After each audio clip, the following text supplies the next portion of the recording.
ललन सिंह पर केस दर्ज। ईसी ने ललन सिंह पर केस दर्ज कर दिया है। देखिए, पटना निर्वाचन आयोग की तरफ से ये एक्शन हुआ। केंद्रीय मंत्री ललन सिंह के बयान का ये मामला है और इसी ने ललन सिंह पर केस दर्ज कराया। दरअसल मोकामा में बयान के बाद ये मुकदमा दर्ज किया गया है।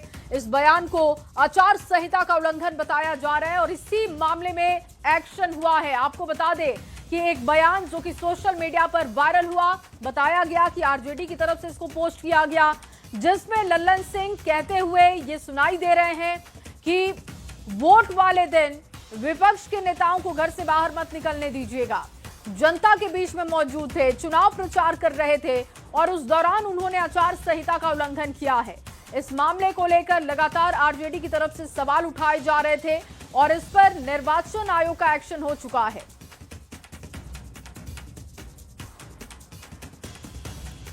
दरअसल अनंत सिंह के जेल जाने के बाद केंद्रीय मंत्री ललन सिंह ने मोकामा में चुनाव प्रचार का जिम्मा संभाल लिया है। एक सभा के दौरान ललन सिंह ने कहा कि यहां के कुछ नेता हैं जिनको चुनाव वाले दिन घर से बाहर नहीं निकलने देना है, घर में बंद कर देना है। अगर ज्यादा हाथ पैर जोड़ेंगे तो आप अपने साथ ले जाकर वोट गिरा दीजिएगा।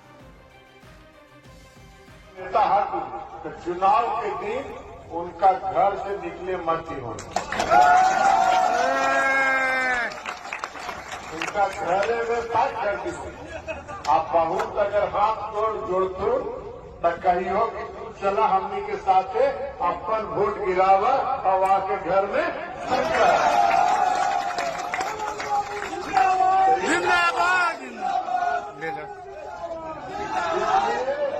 इसलिए आज से सब लोग कमान संभाल लें और कमान संभाल के चुनाव में अब समय नहीं। एक आधो नेता हाथ तो चुनाव के। और वहीं चुनाव प्रचार के दौरान ललन सिंह की तस्वीर को लेकर भी लगातार कमेंट किया जा रहा है। रोहिणी आचार्य ने भी इस पर निशाना साधा और देखिए, ये मोकामा का जो रण है वो आपको समझा रहे हैं। कौन यहाँ पर किसके सामने खड़ा है वो देख सकते हैं। अनंत सिंह जो कि जेडीयू की तरफ से हैं, देखिए, और वीणा देवी आरजेडी की तरफ से हैं, पीयूष प्रियदर्शी यहाँ पर जन सुराज की तरफ से हैं।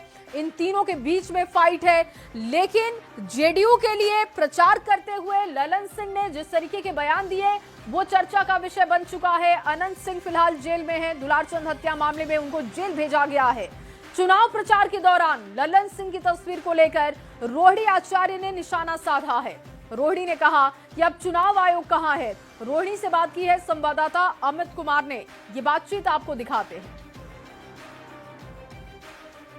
ये लोग नंगा नाच कर रहे हैं ये लोग, और चुनाव आयोग मर गया है। चुनाव आयोग को ये सब नहीं नजर आ रहा है, तो ये इससे भी तो साफ साफ पता चल रहा है कि चुनाव आयोग किसका दामाद है। हाँ, किसने खड़ा किया है चुनाव आयोग को, किसकी भाषा ये लोग भी बोलते हैं। ये लोग कोई एक्शन नहीं ले रहे हैं, तो ये और वहीं ललन सिंह का वीडियो वायरल होने के बाद सियासी गलियारों में संग्राम छिड़ चुका है। दोनों ओर से वार पलटवार हो रहे हैं। जेडीयू के मुख्य प्रवक्ता नीरज कुमार ने ललन सिंह का समर्थन करते हुए, बचाव करते हुए कहा कि बात का बतंगड़ बनाना आरजेडी की आदत है। पर कानून के तहत कार्रवाई हुई, कोई बचाव नहीं हुआ। तो उन्होंने जो मंतव्य दिया है उसको तोड़ मरोड़ करके यह कहा है उन्होंने कि एक नेता, नाम नहीं लिया कौन वो नेता है, अगर वोट देने जाए तो उनके साथ आप उनको वोट दिलवा करके नजरबंद कर दीजिएगा। तो लोकतंत्र के अधिकार का हनन भी नहीं किया। चुनाव आयोग का सीधा निर्देश है कि कोई शारीरिक रूप से अस्वस्थ हो, मानसिक रूप से अस्वस्थ व्यक्ति हो, वह चुनाव में वोट डालने जाएगा तो प्रिजाइडिंग पार्टी उसको अनुमति देगा। तो अब राष्ट्रीय जनता दल ऐसे सवाल पर बात का बतंगड़ बना रहा है, तो हम राष्ट्रीय जनता दल से जानना चाहते हैं कि सामाजिक परिवर्तन की किस लड़ाई में राम कृपाल यादव जी कमजोर राजनीतिक कार्यकर्ता है और जेल में बैठा हुआ भागलपुर में दुर्दांत अपराधी रितलाल यादव क्या लालूवाद विचारधारा का अनुयायी है या डॉक्टर राम मनोहर लोहिया के विचारधारा का?